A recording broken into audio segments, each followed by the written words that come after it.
नमस्कार दोस्तों, YouTube revision series में बायोलॉजी का ये हमारा लेक्चर 2 है। लास्ट लेक्चर में हमने द सेल की बात की थी, सेल टेक्सोनॉमी की बात की थी, उससे रिलेटेड जितने भी फैक्ट्स थे हमने उस लेक्चर में देखा था।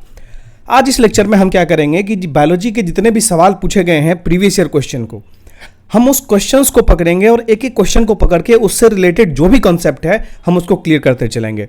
क्योंकि अगर आप स्ट्रेच में अभी सब्जेक्ट को पढ़ने जाएंगे तो अगर आपने नहीं पढ़ा है तो घुसेगा नहीं दिमाग में, कुछ भी नई चीज़ है तो आप उसको पकड़ नहीं पाएंगे।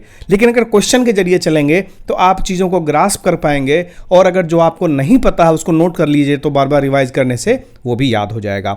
तो पहला क्वेश्चन जो है वो हम लेंगे कि the ultimate substance to which carbohydrates are degraded. सवाल पूछ रहा है किससे? कार्बोहाइड्रेट से पूछ रहा है कि अगर हम कार्बोहाइड्रेट को और तोड़ेंगे तो वो किस में बदलेगा। तो इससे पहले कि हम इस क्वेश्चन को सॉल्व करें, हमको यह जानना जरूरी हो जाएगा कि कार्बोहाइड्रेट्स क्या होते हैं। कार्बोहाइड्रेट्स जो हैं एक तरह के माइक्रोन्यूट्रिएंट्स होते हैं। ठीक है, क्या होते हैं? माइक्रोन्यूट्रिएंट्स होते हैं। माइक्रोन्यूट्रिएंट्स तो होते हैं, they are the primary source for energy of our body. हमारे शरीर का जो एनर्जी रिक्वायरमेंट है उसको फुलफिल करने के लिए कार्बोहाइड्रेट एक मेजर सोर्स है। अब अगर बोलेंगे आपकी एनर्जी सोर्स है तो भाई ऐसा क्या चीज से बना होता है जो हमारे शरीर को एनर्जी देता है? तो ये बना हुआ होता है कार्बन से, ये बना हुआ होता है हाइड्रोजन से, ये बना हुआ होता है ऑक्सीजन से। तीन एलिमेंट हैं जिसको कंबाइन करके बनता है कार्बोहाइड्रेट। तो अब आप पूछेंगे कि कार्बन, हाइड्रोजन और ऑक्सीजन का इसमें भी कुछ परसेंटेज वगैरह है तो वो भी बता दीजिए कि कितने परसेंट में क्या रहेगा। तो यार ये भी बता देते हैं। देखो, कार्बन का 1, हाइड्रोजन का रेशियो 2 और ऑक्सीजन का रेशियो 3, सॉरी 1:2, 2:1 के रेशियो में रहता है कार्बोहाइड्रेट में। जो कार्बोहाइड्रेट है वो कार्बन, हाइड्रोजन और ऑक्सीजन से मिलकर बना है। बेसिकली ये प्लांट्स में पाया जाता है, प्राइमरीली प्रोड्यूस्ड बाय प्लांट्स, जिसमें कार्बन, हाइड्रोजन और ऑक्सीजन होता है 1:2:1 के रेशियो में। अब आप हमको बोलेंगे और थोड़ा बताइए इसके बारे में, तो थोड़ा और इसके बारे में अगर समझेंगे तो there are 3 broad categories, there are 3 broad categories of carbohydrate. Carbohydrate के 3 ब्रॉड कैटेगरीज होते हैं। कौन कौन सी कैटेगरी होती है? सबसे पहला इसमें अगर देखेंगे तो वो है स्टार्च। दूसरा कार्बोहाइड्रेट जो है वो है शुगर। तीसरा कार्बोहाइड्रेट का जो टाइप है वो है सेलुलोज।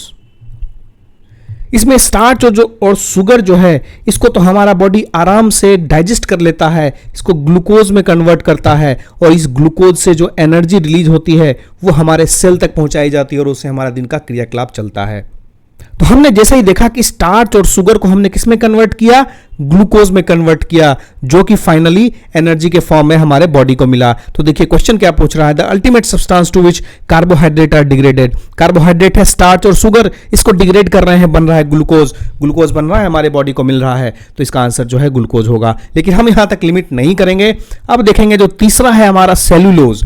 सेलुलोज क्या होता है? सेलुलोज ऐसे सब्सटेंसेज होते हैं जो बॉडी इसको डाइजेस्ट नहीं कर पाता है, इसको डाइजेस्ट नहीं कर पाता है बॉडी। अगर डाइजेस्ट नहीं कर पाएगा तो क्या काम है इसका? इसका काम होता है आपके शरीर का जो बॉवल मूवमेंट है, जो एक्सक्रीटरी सिस्टम काम करता है, उसमें सेलुलोज काफी हेल्पफुल होता है। इसे ज्यादा जानने की जरूरत नहीं है इसमें। अब आप बोलेंगे कि आपने तो 3 ब्रॉड कैटेगरी बता दी, अब ये भी बताइए कि कार्बोहाइड्रेट को और किस तरह से समझ सकते हैं। कार्बोहाइड्रेट को और हम समझ सकते हैं सिंप्लेक्स और कॉम्प्लेक्स के फॉर्म में, सिंप्लेक्स और कॉम्प्लेक्स के फॉर्म में।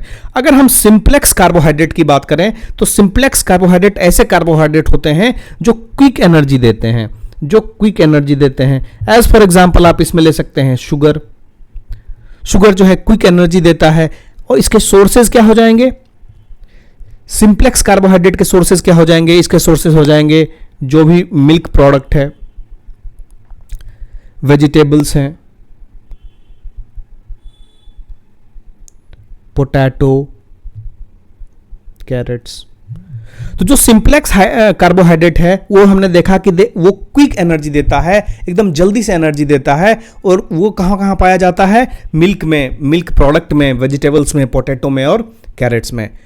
लेकिन एक और तरह का होता है जिसको हम कॉम्प्लेक्स बोलते हैं। इसको कॉम्प्लेक्स इसलिए बोलते हैं कि इसकी जो एनर्जी है, इसका जो आउटपुट है, वो क्या है, स्लोली रिलीज होता है। वो क्या होता है, स्लोली रिलीज होता है। और इसको क्या कहते हैं, ज्यादा बेटर हम लोग मानते हैं, ज्यादा बेटर मानते हैं किसको, कॉम्प्लेक्स को। तो इसके सोर्सेज भी कुछ होंगे। तो इसके जो सोर्सेज हैं वो है राइस, वो है व्हीट, बाजरा एटसेट्रा। तो जो एक्सेस कार्बोहाइड्रेट होगा बॉडी का, जो कॉम्प्लेक्स से टूट के, चाहे स्लोली टूटेगा तो धीरे धीरे टूटता जाएगा। तो हो सकता है हमारे पास सिंप्लेक्स से काफी कार्बोहाइड्रेट हो बॉडी में, लेकिन फिर हमारे पास कॉम्प्लेक्स से भी टूट के कार्बोहाइड्रेट आ गया तो क्या वो एक्सेस हो जाएगा। अगर वो एक्सेस हो गया तो उसको क्या है, फैट जो है उसको फैट में कन्वर्ट कर देता है। जो एक्सेस कार्बोहाइड्रेट है उसको फैट में कन्वर्ट कर दिया जाता है। कौन कन्वर्ट करता है इसको, लीवर करता है कन्वर्ट। लीवर इसको फैट में कन्वर्ट कर देगा और इसको स्टोर कर देगा कहां, एडिपोज टिश्यू में। इसको स्टोर कर देगा एडिपोज टिश्यू में। ये इतना बस याद रखिए, ज्यादा कंसेप्ट दिमाग लगाने की जरूरत नहीं है। इतना अगर पढ़ लेंगे तो परीक्षा में से ज्यादा सवाल नहीं पूछेगा। अब और कुछ कैटेगरीज के बारे में बात करते हैं कि कार्बोहाइड्रेट की और क्या कैटेगरीज हो सकती हैं। कार्बोहाइड्रेट को और हम थोड़ा और अंदर तक जाएं तो मोनोसैक्राइड्स,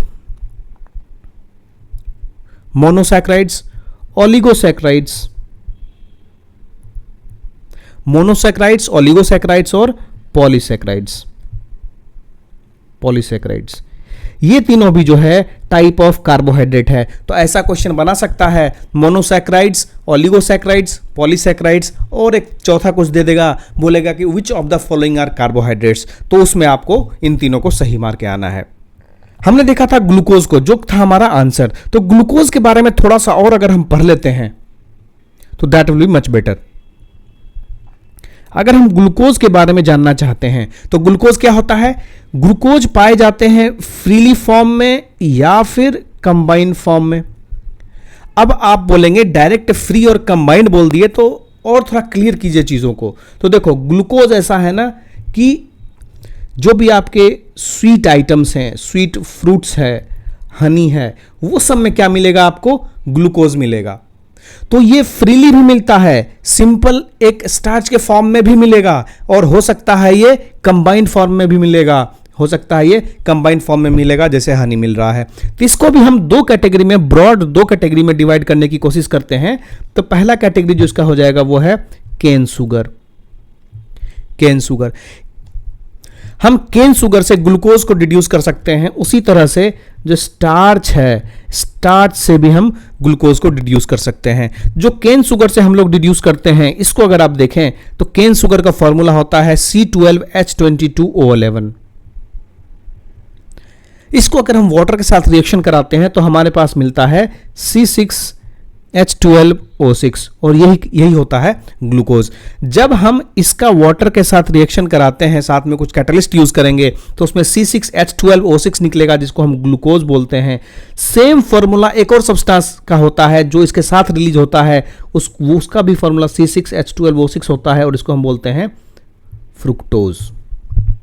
तो केन शुगर से क्या निकला, ग्लूकोज और फ्रुक्टोज। अब हमारे पास है स्टार्च। स्टार्च का जब हम रिएक्शन कराएंगे या कोई भी एक ऐसा रिएक्शन कराएंगे, हमको इससे भी मिलता है ग्लूकोज C6H12O6। डिटेल में हम नहीं जा रहे हैं, डिटेल में देखना है आप रेजोनेंस में देख लीजिए। वैसे भी उसका भी प्राइस जो है 599 कर दिया गया है। चलिए, तो स्टार्च से हम ग्लूकोज बना सकते हैं। C6H12O6 जो है वो ग्लूकोज का फॉर्मूला है, ये भी कभी कभी पूछता है। तो क्या होता है कि दो ग्लूकोज जब ज्वाइन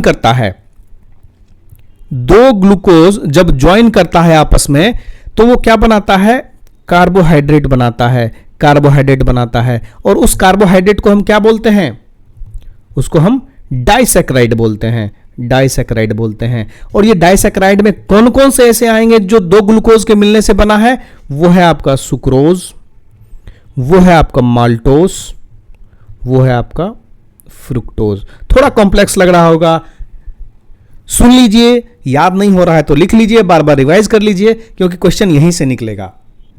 अब आते हैं हम अगले सवाल पे। अगला सवाल है कि most of the enzymes are.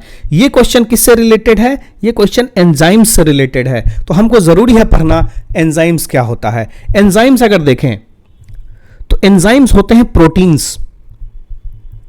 Enzymes होते हैं प्रोटीन्स जिनकी होती है कैटालाइटिक कैपेबिलिटी, ये याद रखिए। एंजाइम्स की होती है कैटालाइटिक कैपेबिलिटी। इससे क्या होता है, कोई भी जो फंक्शन होता है, जैसे डाइजेशन हो रहा है हमारा, उस डाइजेशन को और ज़्यादा बढ़ाने के लिए, और ज़्यादा अच्छी तरह से करने के लिए कैटलिस्ट के रूप में एंजाइम आता है यूज़ में, ठीक है। तो किसी भी लिविंग ऑर्गेनिज्म में जो भी सेंट्रल प्रोसेस हो रहा है, जो भी इंटरनल प्रोसेस हो रहा है, उसको एज अ बूस्ट करने के लिए एज अ कैटलिस्ट का काम करता है कौन? एंजाइम। और एंजाइम क्या होता है? प्रोटीन होता है। तो पहले इससे तो हमारा आंसर निकल गया कि एंजाइम जो है एक तरह का प्रोटीन होता है, लेकिन यह भी तो समझना जरूरी है कि प्रोटीन क्या होता है। तो प्रोटीन जो है they are building blocks of life. अब अगर बोलेंगे कि बिल्डिंग ब्लॉक्स ऑफ लाइफ है, तो प्रोटीन के बिल्डिंग ब्लॉक्स किसको बोलते हैं? तो अमीनो एसिड्स जो होते हैं ना, अमीनो एसिड्स को हम बोलते हैं कि वो प्रोटीन के बिल्डिंग ब्लॉक्स हैं। कहने का मतलब कि अगर प्रोटीन है, essential building block of all living being है, तो प्रोटीन का बिल्डिंग ब्लॉक जो है वो अमीनो एसिड है। जब हम प्रोटीन को तोड़ेंगे तो क्या निकलेगा? अमीनो एसिड निकलेगा। जिस तरह से पहला क्वेश्चन था कि हम कार्बोहाइड्रेट को डिग्रेड करते हैं तो क्या मिलता है? ग्लूकोज मिलता है। तो अगर हम प्रोटीन को डिग्रेड करेंगे तो क्या मिलेगा हमको? अमीनो एसिड मिलेगा। अब देखिए प्रोटीन मिलता कहाँ कहाँ है हमको। प्रोटीन अगर आप देखें तो प्लांट में भी मिलेगा और एनिमल में भी मिलेगा। अगर प्लांट में आप प्रोटीन की बात करते हैं तो आपको तूर दाल, ग्राम, पीज, इस सब में क्या मिलेगा? प्रोटीन मिलेगा। अगर आप एनिमल की बात करते हैं तो एग में, आपका जो मिल्क प्रोडक्ट है, पनीर है, ये सब में मिलेगा। तो आप खाना तो खा लेंगे, ठीक है। अब प्रोटीन तो ले लिए, तूर दाल ले लिए, एग ले लिए, मिल्क ले लिए। अब उसको पचाना भी तो है। उसको पचाने के लिए एक प्रक्रिया है हमारे शरीर में, उसको हम लोग बोलते हैं डाइजेस्टिव सिस्टम। उसको क्या बोलते हैं? Digestive system. हम आपको एक बार डाइजेस्टिव सिस्टम का एक सिनॉप्सिस दे देते हैं कि कौन से ये तंत्र चलता है, कैसे है, कौन सा अंग क्या काम करता है इसमें, कहाँ कौन से एंजाइम निकलते हैं और कहाँ कौन से एंजाइम टूटते हैं। इससे आपको डाइजेशन का अच्छा अंदाजा लग जाएगा। तो डाइजेशन जो होता है, जो डाइजेशन की प्रक्रिया है, वो कहाँ से स्टार्ट होती है? वो माउथ से स्टार्ट होती है। डाइजेशन की प्रक्रिया यहीं से स्टार्ट हो जाती है और कहाँ जाके खत्म होती है? एनस पे जाके खत्म होती है, जहाँ से एक्सक्रीटरी जो प्रोडक्ट्स हैं हमारे शरीर के वो बाहर निकलते हैं। तो आप जब खाना खाए तो किससे पास हुआ? वो आपके बकल कैविटी में पहले जाएगा, आपके माउथ में जाएगा पहले। अगर माउथ में जाएगा तो माउथ में क्या है? टीथ है और टंग है। आपको टंग के बारे में पता होना चाहिए। अगर ये आपका टंग है, अगर ये आपका टंग है तो आपको ये पता होना चाहिए कि यहां पे कौन सा टेस्ट वो लेगा। यहां पे लेगा वो स्वीट। जो बैक वाला एरिया है ये लेगा बिटर टेस्ट। जो बिटर के जस्ट नीचे वाला ये एरिया है साइड का, ये लेगा कौन सा टेस्ट? सावर।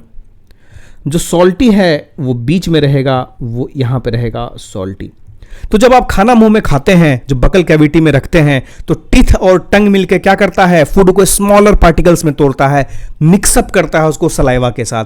अब सलाइवा क्या है हम देखेंगे आगे, लेकिन उससे पहले ये जान लीजिए कि जो टंग है, टंग में डिफरेंट टेस्ट बर्ड्स होते हैं। उस टेस्ट बर्ड से टंग को पता लगता है कि खाने का टेस्ट कैसा है। तो सामने जो है उसमें स्वीट होता है, साइड में सॉल्टी होता है, सावर होता है और पीछे बिटर टेस्ट होता है।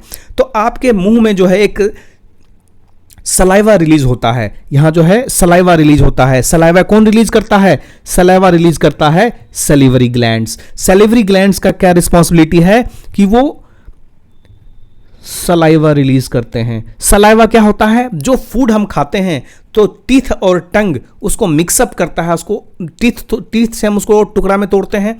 टंग क्या करता है? टंग को उसको उलट पुलट के सलाइवा के साथ मिक्स करता है। तो सलाइवा में ऐसा क्या होता है जो मिक्स करने की जरूरत होती है? तो सलाइवा में कुछ एंजाइम्स होते हैं। सलाइवा में होता है सलीवरी एमाइलेज। सलाइवा में होता है सलीवरी एमाइलेज और होता है लाइसोजाइम्स। सलाइवा में दो बेसिकली एंजाइम्स होते हैं, सलीवरी एमाइलेज और लाइसोजाइम। ये दोनों मिक्स हो जाते हैं किसके साथ? हमारे फूड आइटम के साथ। तो बेसिकली सलाइवा में अगर ऐसा हम बोलें कि ये इलेक्ट्रोलाइट एंड एंजाइम्स का मिश्रण होता है इसमें, तो कुछ गलत नहीं होगा। ठीक है, क्या होता है सलाइवा में? इलेक्ट्रोलाइट और एंजाइम का मिश्रण होता है। एंजाइम्स में कौन कौन होते हैं? सलेवरी एमाइलेज और लाइसोजाइम। इसका फंक्शन क्या होता है? ये क्या करता है? फूड के साथ मिक्सअप करता है। तो फूड के साथ मिक्सअप करेगा तो कुछ तो ऐसा होगा जो जरूरी है, तभी तो उसके साथ मिक्सअप करता है। तो देखो, जो सलेवरी एमाइलेज है उसमें एक तरह का जो एंजाइम होता है उसको हम लोग बोलते हैं टाइलिन। टाइलिन क्या करता है? टाइलिन का मेजर फंक्शन जो है वो क्या करता है कि जो कार्बोहाइड्रेट और स्टार्च होता है हमारे फूड में, उसको तोड़ देता है वो सिंपल शुगर में।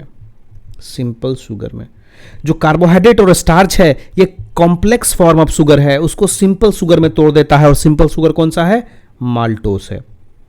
तो आप देखेंगे सलीवा जो एक रिएक्शन करता है वो क्या करता है? कार्बोहाइड्रेट या स्टार्च को तोड़ देता है सिंपल शुगर में, जिसको हम माल्टोस बोलते हैं। उसमें लाइपेज भी होता है। लाइपेज, लाइपेज का क्या काम होगा? लाइपेज का काम होगा कि जो फैट है फैट को ब्रेक डाउन कर दे माउथ में। तो लाइपेज का काम रहेगा फैट को ब्रेक डाउन करना, और टाइलिन का काम रहेगा जो कार्बोहाइड्रेट और स्टार्च है उसको सिंपल शुगर में करना। एक चीज और मैंने बताया था इसके साथ कि लाइसोजाइम्स होते हैं। लाइसोजाइम्स के फंक्शन क्या होते हैं? लाइसोजाइम्स क्या करते हैं? लाइसोजाइम्स जो है इसकी एंटीबैक्टीरियल प्रॉपर्टी होती है। लाइसोजाइम की जो प्रॉपर्टी होती है that is antibacterial. That means उसमें जो भी एंटीबैक्टीरियल हैं वो शरीर के अंदर जाने से पहले ही यहीं पे ट्रीटमेंट हो जाएगा उनका। जैसे ही ये माउथ में इस तरह की चीजें होती हैं, 2-3 रिएक्शन होता है, 2-3 ब्रेकडाउन होता है, उसके बाद क्या होता है वो उसको नीचे पुश डाउन किया जाता है। जो एसोफेगस है, एसोफेगस एक ऐसा ऑर्गन है, ये कैनाल है। ये कैनाल के थ्रू क्या होता है? फूड बकल कैविटी से नीचे स्टोमक की तरफ आता है। तो लेकिन आप ये देखिए कि अपने आप कैसे सरकेगा वो, तो उसको सरकाने के लिए, फूड को नीचे धकेलने के लिए एक मूवमेंट होता है। उस मूवमेंट का एक अलग नाम है, उसको हम लोग बोलते हैं पेरिस्टेलिक मूवमेंट। उसको बोलते हैं पेरिस्टेलिक मूवमेंट। जो पेरिस्टेलिक मूवमेंट है ये रिदमिक मूवमेंट होता है। रिदमिक मूवमेंट होता है कहां? इसोफेगस में, ताकि क्या फूड जो है वो नीचे की तरफ डाउनवर्ड स्टोमक में आराम से जाए। क्या होता है खाने के बाद आप लेट जाते हैं तो ग्रेविटी के से तो वो नीचे नहीं आएगा। अगर आप लेटे हुए हैं तो उसको रिदमिक मूवमेंट चलाना पड़ेगा, उसमें पेरिस्टेलिक मूवमेंट डालना पड़ेगा उसमें, ताकि वो फूड नीचे आ जाए।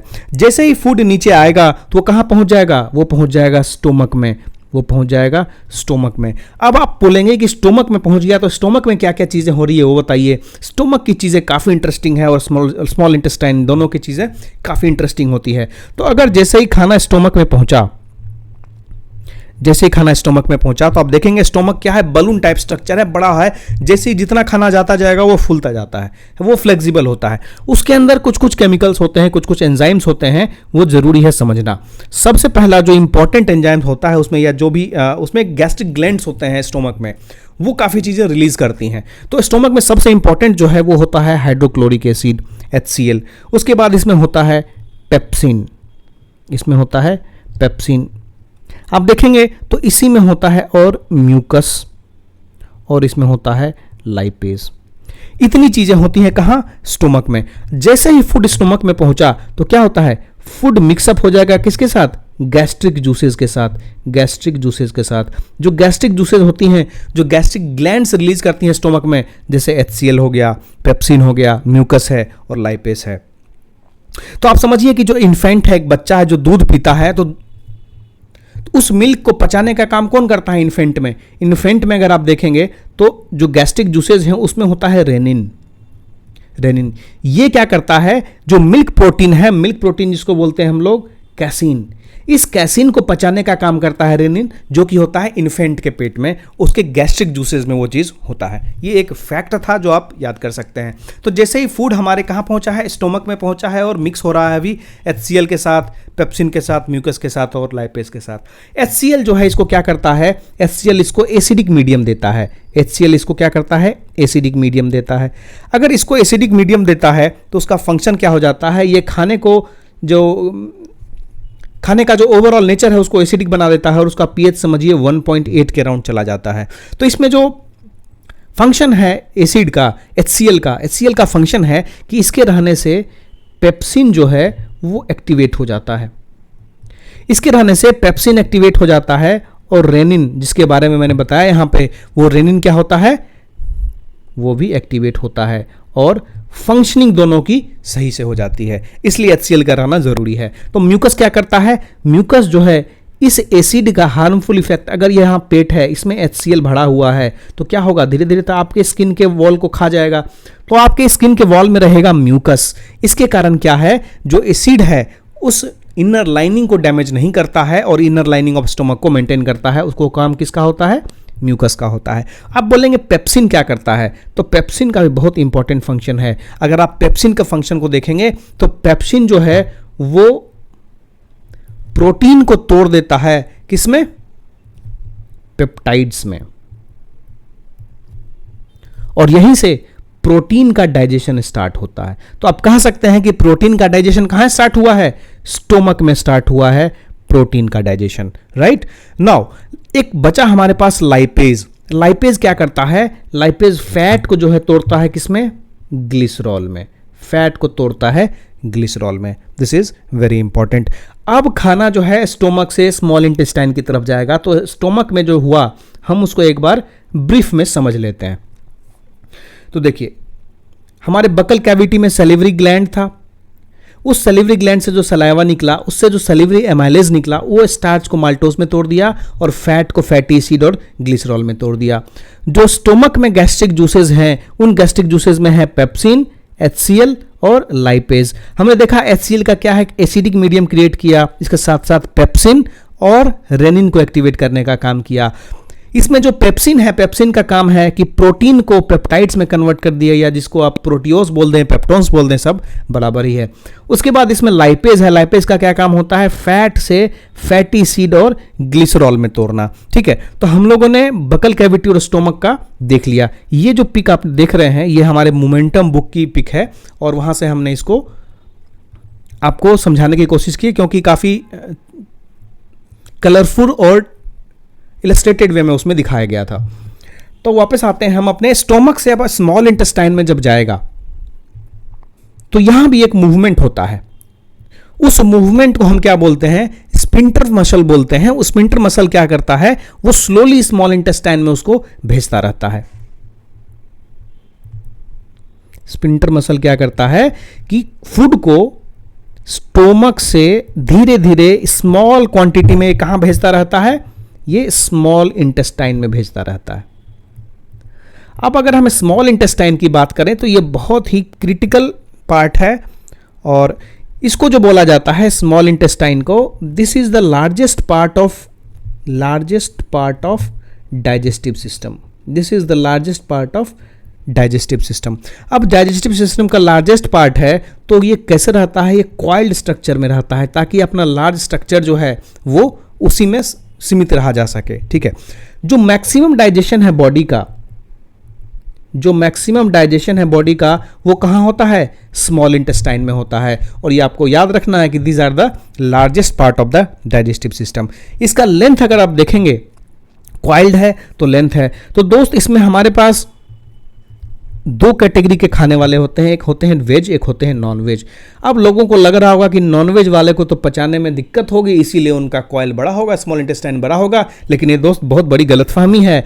जो वेजिटेरियन हैं उनका जो साइज होता है स्मॉल इंटेस्टाइन का, दैट आर लॉन्गर। ठीक है, तो अगर कोई हमेशा से वेजिटेरियन है, उसको तुम नॉन वेजिटेरियन खिला दो तो उसको परेशानी होती है डाइजेस्ट करने में, या जो हमेशा नॉन वेजिटेरियन है उसको अचानक से घास फूस खिला दो, मतलब वेजिटेरियन फूड खिला दो, तो उनको परेशानी होती है उसको डाइजेस्ट करने में। इसका रीज़न क्या है, क्योंकि उनका जो गट है, उनका जो स्मॉल इंटेस्टाइन है वो इस तरह से फॉर्म हो गया है। उनका वेजिटेरियन है तो लॉन्गर रहेगा, लेकिन अगर नॉन वेजिटेरियन है तो वो नॉर्मल साइज का रहता है। ये चीज़ याद रखिएगा, क्वेश्चन बना सकते हैं कि small intestine, length of the small intestine of vegetarian is smaller than the non vegetarian, that is a wrong statement. तो यहाँ से क्वेश्चन निकल सकता है। तो स्मॉल इंटेस्टाइन क्या होता है, कि ऐसा जगह है जहाँ पे और भी छोटे छोटे ऑर्गन्स क्या करते हैं, अपना अपना जूसेस ड्रॉप करते हैं, अपना अपना एंजाइम्स ड्रॉप करते हैं, जो जूसेस और एंजाइम्स हेल्प करेंगे डाइजेशन में। तो यहाँ पे कौन कौन से ऑर्गन्स जो हैं वो अपना सिक्रेशंस देते हैं, तो हम सबसे पहले लेंगे लीवर को। लीवर अपना सिक्रेशन देगा कहाँ? स्मॉल इंटेस्टाइन में। लीवर क्या सिक्रेट करेगा? लीवर सिक्रेट करेगा बाइल जूस। अब लीवर सामने आ गया तो लीवर के बारे में भी जान लेते हैं। लीवर क्या है? That is the largest internal organ. Liver जो है वो लार्जेस्ट इंटरनल ऑर्गन है। ये काम करता है डिटॉक्सिफिकेशन का। डिटॉक्सिफिकेशन का बोलते हैं ना, ज़्यादा शराब पियोगे तो लीवर खराब हो जाएगा, क्योंकि लीवर परेशान हो जाता है आपके शराब की गंदगी को साफ करते करते। क्या करता है? डिटॉक्सिफिकेशन का काम करता है वो। तो ज़्यादा मदिरा पान ना करें। ये क्या करता है? लीवर जो एक्स्ट्रा कार्बोहाइड्रेट हमने देखा था कि वो फैट में कन्वर्ट करता है और उसको एडिपोस टिश्यू में स्टोर करता है। तो जो फैट और फैट सॉल्युबल विटामिन्स हैं वो कहाँ स्टोर रहते हैं? वो लीवर में स्टोर रहते हैं। ठीक है, ये डिटॉक्सिफिकेशन का साइट है। उसके बाद ये लीवर क्या करता है? लीवर एक बाइल जूस सिक्रेट करता है। इसके साथ साथ एक और ऑर्गन है, वो है पैंक्रियाज। पैंक्रियाज क्या सिक्रेट करती हैं? पैंक्रियाज सिक्रेट करती हैं ट्रिप्सिन और लाइपेज। इससे पहले आप ये जान लें कि जो पैंक्रियाज होते हैं दे आर द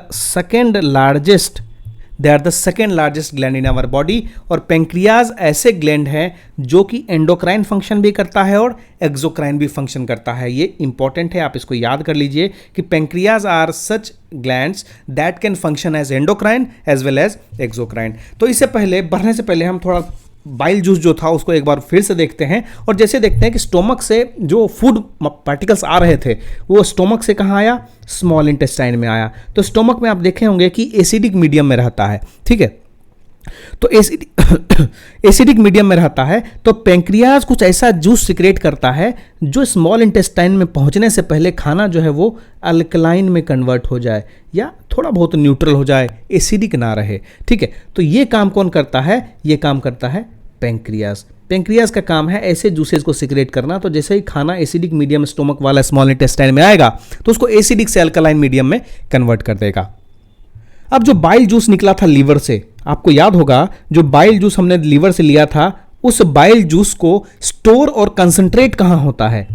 ये स्टोर और कंसंट्रेट होता है कहाँ पे? गॉल ब्लैडर में। This you must not forget. Gall bladder में वो स्टोर और कॉन्सेंट्रेट होता है। गॉल ब्लैडर एक ऐसा चीज है जहां पे कोलेस्ट्रॉल और बिलिरुबिन कभी कभी डिसॉल्व नहीं होता है। ठीक है, आप ऐसा याद कर लीजिए, इसको ज़्यादा समझने की कोशिश मत करिए क्योंकि फिर इसमें टाइम लगेगा। जो गॉल ब्लैडर है इसमें क्या होता है? स्टोर होता है और कंसंट्रेट होता है क्या चीज़? Bile juice. कभी कभी क्या होता है? कोलेस्ट्रॉल और बिलिरुबिन जो है वो डिसॉल्व नहीं होता है और गॉल ब्लैडर में स्टोर हो जाता है, वो पथरी का फॉर्म कर लेता है। बोलते हैं ना गॉल ब्लैडर स्टोन हो गया है। तो वहाँ पे क्या होता है? जो कोलेस्ट्रॉल है और बिलिरुबिन है, ये दोनों डिसॉल्व नहीं होता है और स्टोन के फॉर्म में जमा हो जाता है कहाँ? गॉल ब्लैडर में।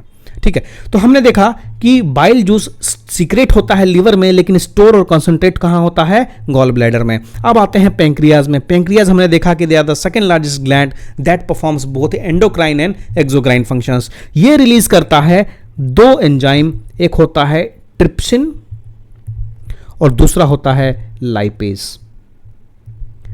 ट्रिप्सिन क्या करेगा? ट्रिप्सिन प्रोटीन डाइजेशन में हेल्प करेगा। लाइपेज जो है ये फैट डाइजेशन में हेल्प करेगा। तो स्मॉल इंटेस्टाइन में आने से पहले हम लोग देखें कि स्मॉल इंटेस्टाइन में क्या हुआ। खाना आने से पहले अल्कलाइन में कन्वर्ट हो गया। इसके साथ साथ आपके पास पैंक्रियाज है और लीवर है जो अपने अपने जूस सिक्रेट कर रहे हैं, जो अपने अपने एंजाइम सिक्रेट कर रहे हैं, और वो कहाँ दे रहे हैं? स्मॉल इंटेस्टाइन में। तो जो स्मॉल इंटेस्टाइन है इसके अंदर भी कुछ इंटेस्टाइनल जूसेस सिक्रेट होंगे। ये इंटेस्टाइनल जूसेस क्या करेंगे? जो एंजाइम सिक्रेट करेंगे वो एंजाइम क्या करेगा? प्रोटीन को तोड़ने का काम करेगा। किसमें? अमीनो एसिड में। ये कहां हो रहा है? अभी स्मॉल इंटेस्टाइन में हो रहा है। प्रोटीन कन्वर्ट हो रहा है अमीनो एसिड में। जो कार्बोहाइड्रेट्स है वो किस में कन्वर्ट हो रहा है? वो कन्वर्ट हो रहा है ग्लूकोज में। और हमारे पास एक और चीज है फैट, जो किस में कन्वर्ट हो रहा है? फैटी एसिड और ग्लिसरॉल में। इसको कन्वर्ट करने में जो जो चीज इसेंशियल हो रहा है, जो जो एंजाइम्स इसेंशियल हो रहे हैं, उसको हमने पहले ही बता दिया है। प्रोटीन में देखिए ट्रिप्सिन है, एक और आता है लाइपेस में फैट है। अब देख लीजिएगा कार्बोहाइड्रेट को कौन सा कन्वर्ट कर रहा है, तो ये सब चीज़ें बताई हुई हैं। अब स्मॉल इंटेस्टाइन के वॉल्स में अगर आप देखेंगे सॉरी, स्मॉल इंटेस्टाइन के वॉल्स पे आप देखेंगे तो फिंगर लाइक स्ट्रक्चर होता है। वहां पे क्या होता है? फिंगर लाइक स्ट्रक्चर्स होते हैं। स्मॉल इंटेस्टाइन के वॉल्स पे फिंगर लाइक स्ट्रक्चर्स होता है, उसको बोलते हैं विली। विली जो होता है, विली क्या करता है, इसका स्ट्रक्चर ऐसा होता है, फिंगर लाइक स्ट्रक्चर होगा, ऐसे करके ऐसे होगा, फिर ऐसे होगा, फिर ऐसे होगा। ये क्या करता है? सरफेस एरिया बढ़ाता है। ठीक है, सरफेस एरिया बढ़ाता है कि जो एब्जॉर्ब्ड फूड है उसको ये पहुंचा सके जहां पे जरूरी है। तो जो फिंगर लाइक स्ट्रक्चर है, इसमें होते हैं छोटे छोटे ब्लड वेसल्स। ये क्या करते हैं? ब्लड वेसल्स सारे सेल्स में इनडाइजेस्टेड फूड को पहुंचाने का काम करते हैं। तो इस विली में जो होता है ब्लड वेसल, वो होता है बहुत क्रिटिकल, क्योंकि वो पहुंचाता है खाना कहां तक? सेल तक। जो अनएब्जॉर्ब्ड फूड है वो क्या होता है? वो लार्ज इंटेस्टाइन के थ्रू एक्सक्रीटरी सिस्टम के थ्रू वो बाहर निकल जाता है शरीर से। तो ये हमारा था डाइजेस्टिव सिस्टम। इसमें जानने लायक यही चीजें थी कि कौन कौन से प्रोसेसेस होते हैं, उसमें कौन कौन से प्रोटीन्स इन्वॉल्व होते हैं, कौन कौन से एंजाइम्स इन्वॉल्व होते हैं। तो हमने स्टोमक तक देखा था इसमें। अब हम देखते हैं कि स्मॉल इंटेस्टाइन में क्या हो रहा है। स्मॉल इंटेस्टाइन में लीवर और पैंक्रियाज अपने अपने जूस डालेंगे। तो लीवर डालेगा बाइल जूस, ये क्या करेगा? फैट को इमल्सिफाई करेगा और लाइपेज को एक्टिवेट करेगा, और लाइपेज क्या करेगा? बाद में फैट को ग्लिसरॉल में कन्वर्ट करेगा। जो पैंक्रियाज है उससे निकलेगा ट्रिप्सिन, एमाइलेज और लाइपेज, और जो स्मॉल इंटेस्टाइन के इंटेस्टाइनल जूसेज हैं वो भी इसका फॉर्मेशन करेंगे, जो बाद में ट्रिप्सिन कन्वर्ट करेगा प्रोटीन को पेप्टोज में, एमाइलेज कन्वर्ट करेगा स्टार्च को माल्टोज में, लाइपेज कन्वर्ट करेगा फैट को फैटी एसिड और ग्लिसरॉल में। मेजर यही डाइजेस्टिव सिस्टम में होता है। हर क्वेश्चन यहीं से बनता है, इससे ज़्यादा क्वेश्चन नहीं बना पाएंगे वो लोग। ठीक है, कितना भी टफ करें आप आराम से इसको टैकल कर सकते हैं। अगला सवाल हम देखते हैं कि अगला सवाल है कि the pituitary gland is located in. आधा घंटा हो गया, ठीक है, हम 10 मिनट में इसको सॉल्व करेंगे। उसके बाद आगे का पोर्शन जो है हम नेक्स्ट वीडियो में करेंगे, क्योंकि वीडियो लेंदी हो जाता है तो काफ़ी कंप्लेंट्स आते हैं कि सर वीडियो छोटा रखिए। तो अभी आगे बढ़ने से पहले मैं एक चीज़ बता दूं आप लोगों को कि अभी जो हम लोग NCERT का MCQ के साथ हम लोग पूरे NCERT को कवर करने के लिए हम लोगों ने कोर्स पहले स्टार्ट किया था, जिसका कोर्स प्राइस करीब 1200 रुपये था। हमने उसको, जैसे TRE का पेपर आया तो हमने देखा कि साइंस वगैरह काफ़ी ज़्यादा NCERT से ही पूछे जा रहे हैं, तो हमने इसको रिड्यूस करके अभी 251 कर दिया है, और आप 251 में ले सकते हैं। इसमें करीब 29 MCQ टेस्ट हैं और सबके एक्सप्लेनेशन वीडियोज़ हैं, साथ में सबके PDF एक्सप्लेनेशन हैं in both Hindi and English. You can go and avail that facility. अब 251 से नीचे करने मत बोलना, फिजिबल नहीं रहेगा यार। प्लेटफॉर्म चार्ज लगता है, क्वेश्चन बनवाने का चार्ज लगता है, फिर उसको प्रूफ रीडिंग करवाना, बहुत सारी चीज़ें होती है बैकग्राउंड में। तो ठीक है, हम लोग इसको क्या है एकदम मिनिमम प्राइस में दे रहे हैं, 251 में दे रहे हैं। लेना है तो ले लो, फ़ायदा ये रहेगा। तो जो पिट्यूटरी ग्लैंड है वो कहाँ लोकेटेड है? ये सिंपल सवाल पूछा, लोकेशन से रिलेटेड, लेकिन जो कोर टॉपिक है वो क्या है? वो पिट्यूटरी ग्लैंड है। अब ग्लैंड का टॉपिक पूछा तो हमारा जिम्मेदारी बनता है कि आपको क्या बताया जाए? आपको इंडोक्राइन ग्लैंड्स जो है वो पूरा समझाया जाए। तो जो इंडोक्राइन ग्लैंड्स होते हैं वो देखिए, जो इंडोक्राइन ग्लैंड्स होते हैं वो क्या करते हैं? वो हार्मोन सीक्रेट करते हैं। वो क्या सीक्रेट करते हैं? हार्मोन सीक्रेट करते हैं। वो क्या होते हैं? डक्टलेस ग्लैंड्स होते हैं। डक्टलेस ग्लैंड होते हैं। क्यों डक्टलेस ग्लैंड होते हैं भाई? क्योंकि उनका जो सीक्रेशन होता है वो डायरेक्ट ब्लड में होता है, जो ब्लड स्ट्रीम है उसमें डायरेक्ट सीक्रेट होता है, इसके लिए उसको डक्टलेस ग्लैंड बोलते हैं। उसको डक्ट नहीं चाहिए दूसरी जगह सीक्रेट करने के लिए। जो इंडोक्राइन ग्लैंड्स है उसमें तरह तरह के ग्लैंड्स होते हैं। सबसे इंपॉर्टेंट ग्लैंड जो है वो है हाइपोथैलेमस ग्लैंड। अगर हम हाइपोथैलेमस ग्लैंड की बात करें, ये कहाँ लाई करता है? सबसे पहली बात, जो हाइपोथैलेमस है ये लाई करता है कहाँ? फोर ब्रेन में। ये लाई करता है फोर ब्रेन में। अब आप पूछेगा फोर ब्रेन क्या है, हैंड ब्रेन क्या है, वो हम अगली क्लास में बताएंगे आपको। इससे पहले अभी आप समझ लीजिए कि हाइपोथैलेमस फोर ब्रेन में रहता है। पिट्यूटरी ग्लैंड यहाँ है तो पिट्यूटरी ग्लैंड के जस्ट ऊपर रहेगा ये। उसके बाद ये सबसे इंपॉर्टेंट इसके लिए है क्योंकि इसको हम क्या बोलते हैं? इसको हम master of the master gland बोलते हैं। इसको master of the master gland बोलते हैं। हाइपोथैलेमस को हम master of the master gland बोलते हैं। फोर ब्रेन में रहता है, पिट्यूटरी ग्लैंड के जस्ट ऊपर पाया जाता है ये। इसका मेजर फंक्शन एक और है कि क्या करता है, ये थर्मोस्टैट होता है बॉडी का, थर्मोस्टैट होता है बॉडी का। अब थर्मोस्टैट का फंक्शन आपको पता होगा कि थर्मोस्टैट क्या करता है, टेम्परेचर रेगुलेशन का काम करता है। ये टेम्परेचर रेगुलेशन का काम करता है। हमारे शरीर में टेम्परेचर रेगुलेशन का काम हाइपोथैलेमस ग्लैंड करता है। ये बॉडी टेम्परेचर को रेगुलेट करता है, ये थर्मोस्टेट का काम करता है। इसका जो एक और जो मेजर रिस्पॉन्सिबिलिटी है वो है कि जो और बाकी सारे ग्लैंड्स हैं उनकी फंक्शनिंग को रेगुलेट करने का, सिंथेसाइज करने का, उनके सिक्रेशंस को कंट्रोल करने का काम कौन करता है, हाइपोथैलेमस करता है। इसलिए इसको क्या बोलते हैं, master of the master gland बोलते हैं। ये क्या करता है, ये पिट्यूटरी ग्लैंड को समझाता है। ये पिट्यूटरी ग्लैंड को बोलता है कि तुम अब सिक्रीट करो, तुम अब हार्मोन सिक्रीट करोगे, तुम इतना हार्मोन सिक्रीट करोगे। इसके लिए इसको बोलते हैं master of the master gland. जो पिट्यूटरी ग्लैंड है इसको क्या बोलते हैं, मास्टर ग्लैंड। पिट्यूटरी ग्लैंड को हम लोग बोलते हैं मास्टर ग्लैंड।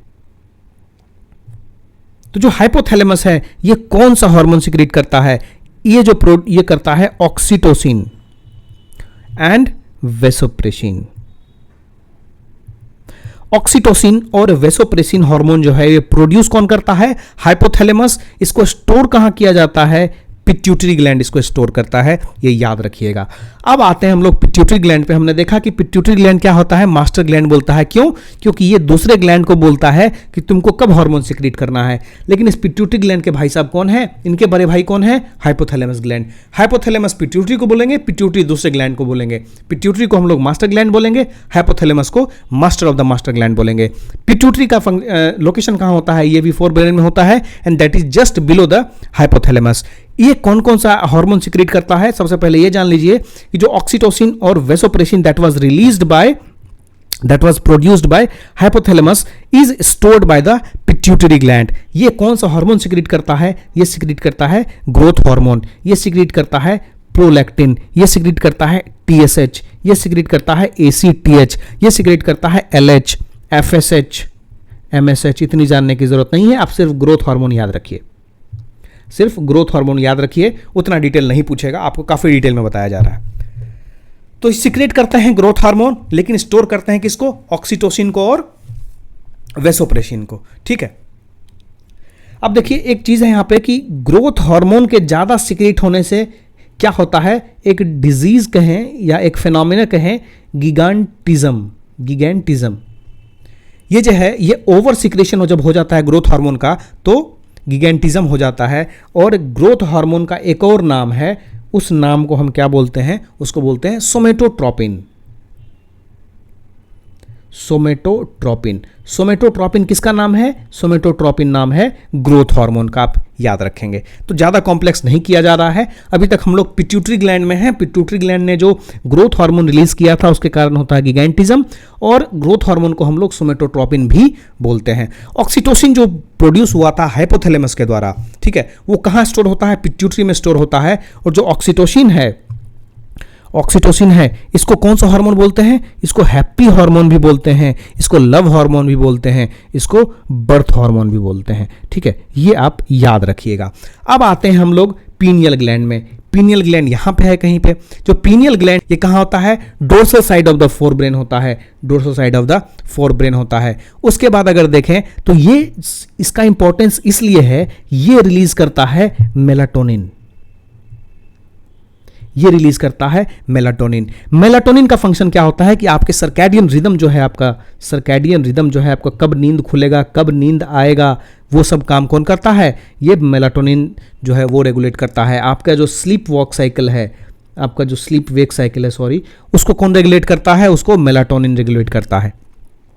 अब हम आएंगे अगले हार्मोन की तरफ, अगले ग्लैंड की तरफ, जो है हमारा थायराइड ग्लैंड। अब थायराइड ग्लैंड की बात करें तो थायराइड ग्लैंड होता कहां पे है, आप देखिए तो ये फ्रंट साइड ऑफ नेक होता है। उसका शेप कैसा होता है, इसका शेप देखिए कुछ ऐसा करके शेप है, आपको कैसा दिख रहा है, तितली की तरह दिख रहा है। इसका शेप जो होता है that is similar to butterfly. ये जो होता है, thyroid gland is the largest gland in our body, this is the largest gland in our body. Third largest gland कौन सा है, पीनियल ग्लैंड है। आप मुझे कमेंट बॉक्स में बताइएगा कि second largest gland in our body कौन सा है। यू मस्ट मेंशन दिस कि फर्स्ट क्वेश्चन जो ऐसे करके लिखिए, second largest gland in the body is. आप इसका आंसर जरूर लिखिएगा। अगर लिख रहे हैं तो मुझे समझ में आ रहा है कि आप मेरा वीडियो देख रहे हैं और समझ में आ रहा है आपको। तो थायराइड ग्लैंड इंपॉर्टेंट क्यों है? Thyroid gland is important because this is also called temperament gland. Temperament gland किसको बोलते हैं? थायराइड ग्लैंड को बोलते हैं। जो बॉडी का हार्मोन सिंथेसिस है, normal rate of hormone synthesis, जो थायराइड ग्लैंड से जो normal rate of hormone synthesis होगा उसको कंट्रोल करने के लिए किसकी जरूरत होती है? आयोडीन की जरूरत होती है। अगर आयोडीन की कमी हो गई तो उसकी डिफिशियंसी से क्या हो जाता है? ग्वाइटर हो जाता है। उसकी डिफिशियंसी से ग्वाइटर हो जाता है। इसलिए आपको बोला जाता है कि अब खाने में आयोडीन का इस्तेमाल करें। उसके बाद हम आते हैं एड्रेनल ग्लैंड पे। एड्रेनल ग्लैंड क्या है? एड्रेनल ग्लैंड जो है ये ऐसा ग्लैंड है जो एड्रेनलिन सिक्रेट करता है, एक फ्लाइट या फाइट हार्मोन रिलीज करता है। डिटेल में देखना है आप रेजोनेंस में देखिए, ठीक है। यहाँ डिटेल में नहीं बता पाएंगे, वीडियो काफ़ी लंबा हो जाएगा। बायोलॉजी ऐसे ही बहुत बड़ा है। एनसीईआरटी आप खोलेंगे तो समझ नहीं आएगा कहाँ से शुरू करना है, कहाँ खत्म करना है। यहाँ आपको एनसीईआरटी का जिस्ट बताया जा रहा है, तो please concentrate here. Adrenal gland जो है ये flight and fight hormone release करता है, एड्रेनलिन रिलीज करता है, जिसको हम इमरजेंसी हार्मोन भी बोलते हैं। कभी कभी इमरजेंसी हार्मोन भी रिलीज करता है। ये कौन रिलीज करता है? एड्रेनल ग्लैंड रिलीज करता है। एग्जाम को मात्र 15 दिन बचे हैं, ये बोलते ही आपके अंदर एक डर सा महसूस हो जाता है। तो आपके अंदर कौन सा ग्लैंड सिक्रेट हो रहा है? एड्रेनलिन ग्लैंड सिक्रेट हो रहा है। ये क्या करता है? स्ट्रेस हार्मोन भी रिलीज करता है। स्ट्रेस हार्मोन को क्या बोलते हैं? कॉर्टिसोल बोलते हैं। स्ट्रेस हार्मोन को कॉर्टिसोल बोलते हैं and this is being release by the adrenal gland. अगला ग्लैंड जो है हमारा वो है पेंक्रियाज। अब पेंक्रियाज की अगर बात करें, हमने काफी डिटेल में पढ़ा था डाइजेस्टिव सिस्टम के टाइम पे कि this is the gland which are both exo and endo in nature. Endocrine भी है और एक्सोक्राइन भी है। इसका जो एंडोक्राइन ग्लैंड है उसमें क्या होता है? Islets of Langerhans. पेंक्रियाज के जो एंडोक्राइन सिस्टम है, पेंक्रियाज का जो एंडोक्राइन की तरह बिहेव करता है, वो आइलेट्स ऑफ लैंगरहैंस कंसिस्ट करता है, जो कि रिलीज करता है अल्फा सेल और बीटा सेल। देखिए यहाँ पे आप टर्म्स को रिलेट करने की कोशिश कीजिए। याद रखने के लिए वो सबसे अच्छा रास्ता होता है कि जो आइलेट्स ऑफ लैंगरहैंस से किससे रिलेटेड है? पेंक्रियाज से रिलेटेड है, पेंक्रियाज के एंडोक्राइन से रिलेटेड है। ये रिलीज करता है अल्फा सेल और बीटा सेल। अल्फा सेल जो है वो रिलीज करता है ग्लूकोजन, जो कि नॉर्मल ब्लड ग्लूकोज लेवल को मेंटेन करता है। बीटा सेल जो है ये रिलीज करता है इंसुलिन। इंसुलिन क्या करता है? आपके ग्लूकोज होम्योस्टेसिस है, जो level of sugar in the blood है उसको कंट्रोल करने का काम कौन करता है? बीटा सेल करता है। अब हम आते हैं कि जो डायबिटिक पेशेंट हैं उनको एक प्लांट का रूट खिलाया जाता है, उसको बोलते हैं डालिया प्लांट। ठीक है, डालिया प्लांट का रूट खिलाया जाता है, जो कि बहुत अच्छा सोर्स है किस चीज का? इंसुलिन का सोर्स है, राइट। अब अगला हार्मोन जो है, अगला ग्लैंड जो है हमारा वो है टेस्टिस। ये रिलीज करता है टेस्टोस्टेरोन। जो टेस्टोस्टेरोन है ये क्या करता है? ये development of male sex hormone में हेल्प करता है। जो बियर्ड है उसमें हेल्प करता है। बियर्ड ये जो भी एडल्ट सेक्स मेल हार्मोन को सिक्रीट करता है मेल सेक्स ऑर्गन को डेवलप करने में। उसी तरह से ओवरीज जो हैं वो फीमेल सेक्स ऑर्गन्स हैं जो रिलीज करती हैं एस्ट्रोजन और प्रोजेस्ट्रॉन। ये दोनों जो हैं वो फीमेल सेक्स हार्मोन्स हैं जो कि फीमेल सेक्स ऑर्गन्स को डेवलप होने में हेल्प करते हैं। आपको एक चीज और याद रखना है, एक होता है एंड्रोजन। आप कमेंट में लिखेंगे कि एंड्रोजन मेल सेक्स हार्मोन है या फीमेल सेक्स हार्मोन है, या फिर कौन रिलीज करता है उसको। सेकंड क्वेश्चन जो है वो आप एंड्रोजन के बारे में नीचे कमेंट करेंगे। तो इस तरह से हमने एंडोक्राइन सिस्टम को फिनिश किया है और ये क्वेश्चन अटेम्प्ट करेंगे कि the pituitary gland is located in. तो जो क्वेश्चन है the pituitary gland is located in, इसका आंसर हो जाएगा ब्रेन। ठीक है, तो इसके आगे का जो है हम लोग ब्लड से स्टार्ट करेंगे अभी और आगे के क्वेश्चन लेते रहेंगे। इसी हिसाब से पूरा बायोलॉजी फिनिश करेंगे अभी क्वेश्चंस को लेके। ठीक है, मिलते हैं अगले वीडियो में। धन्यवाद।